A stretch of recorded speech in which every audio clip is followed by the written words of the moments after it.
Alright guys, we are doing some genetics with gene mapping today, and this is kind of our first day really getting into it after we went through all those crazy complex inheritance notes yesterday. This is an AP biology worksheet, so if you take AP, you'll do the same types of things. It'll be a different worksheet though that you'll be working on. So let's look at what recombination is. It says genes on chromosomes switch places during crossing over, which occurs during prophase 1 of meiosis. Crossover is random, but the likelihood that two genes cross over will increase if those genes are farther apart. Genes closer together are more likely to stick together and not switch places. These genes are said to be linked. Gene linkage maps. Using the crossover frequencies, you can construct a map to represent the distances between genes. This map shows chromosome number 2 of Drosophila melanogaster, which is a fruit fly. The distance between the genes can be written as a percentage or as a map unit. The gene for body color and wing size are 17 map units apart. So this is one gene here, and we have body color, eye color, and wing size. So you label it from body color to wing size, it's 17. From eye color to body color, it's 8. And from eye color to wing, it's going to be a 9.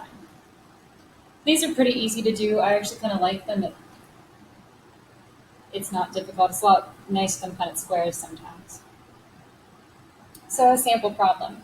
Given the crossover frequency of each of the genes on the chart, construct a chromosome map. So this is going to walk us through each step, and then I'll go through some examples as well.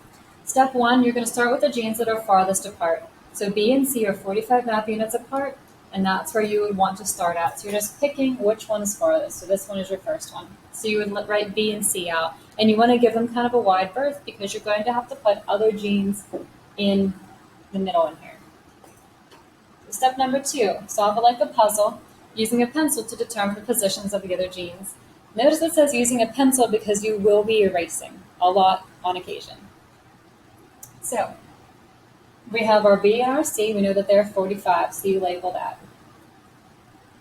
Then you're going to look at maybe A to C. A to C is 30. So you'll put A a little bit closer down on towards the B side, and you label it to have 30% in between there. You know that B and D are 40% across, so from B to D is going to be 40. You want your D to be slightly closer to your C than your A is to your D or to your B, but as long as you have it labeled as 40, that's really all that counts, or all that matters. And A to D is 25, so make sure that that works with that.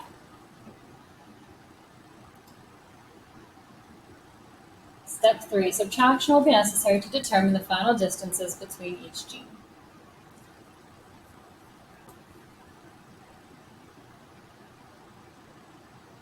That last part there with the subtraction, I'm not going to worry about that too much because you'll be doing that on your own as you're going through making these chromosome maps up. So I'm not going to have you write that on your map because it just kind of messes it up a little bit. It's too much to write. So number 1, in Drosophila, bar-shaped eyes, B, scalloped wings, S, and cross-veinless wings, W, and eye color, C, are located on the X chromosome. The recombination frequency of each gene is indicated on the table. Construct the map. So you want to draw yourself a nice big line. And then you want to figure out which two are the farthest apart. So that's my C and my S because they are at 11%. So C is going to be here, S is going to be here, and you want to draw a little line here, and you're going to label that as 11%. And then you're going to work backwards from there. So you could do WS next. That's at 8%. So I would say that my W is somewhere around here. W to S, I would write as 8. And then I have BS and BC are both at 5.5. But I don't have either one of those on here yet.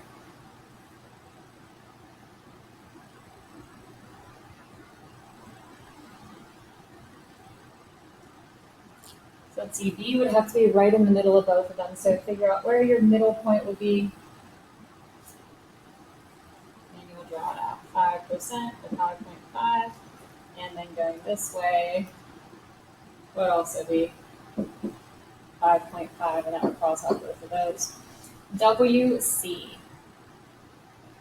W is already on here, so make sure you're looking at that as well. And it should kind of make sense. That's 3%. And then WB, this one right here, is going to be 2.5%. And that's all your gene map is.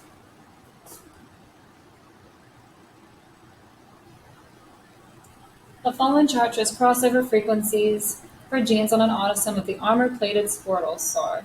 Construct a chromosome map.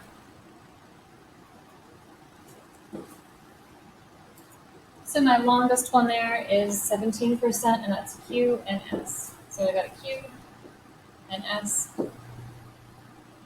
17%. I like to cross mine off as I get through it, that way I don't redo any. Next is going to be 13% at Q to R. So that means that R is going to be kind of down here towards my S at 13. Then I have PS, marking this way now, at 12. So I'll put P here.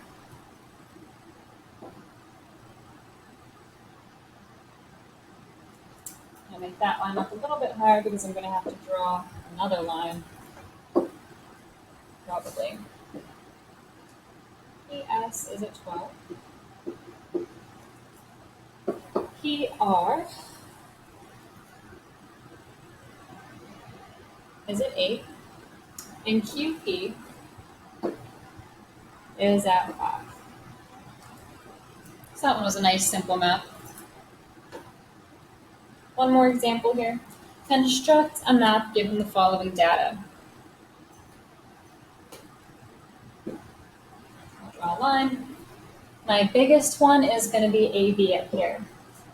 So I'm going to start with A and B.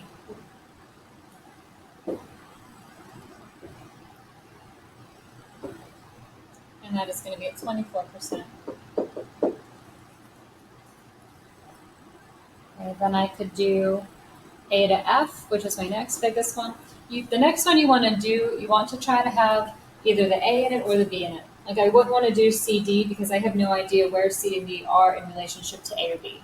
So you want to try to pick one that has a letter that you have already done.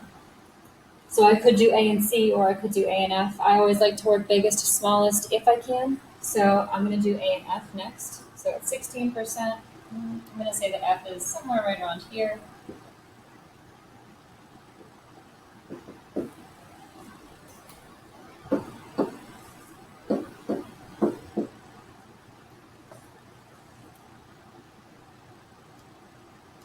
I'll do A and C. So it's going to be about halfway. At 8%. So now that I have C on there, I can go on ahead and throw in D, which is at 2%. So they're awfully close.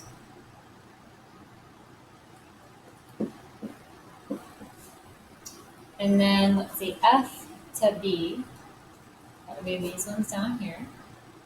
That's 8. It's always nice whenever you figure out that you already have it on there, you just have to label. And D to F, which is this one here, is at 6. And that's it. That's all you have to do for chromosome mapping. We'll do a couple practices with this stuff, and then we'll be all done with complex inheritance. All right, guys, I'll see you in a bit.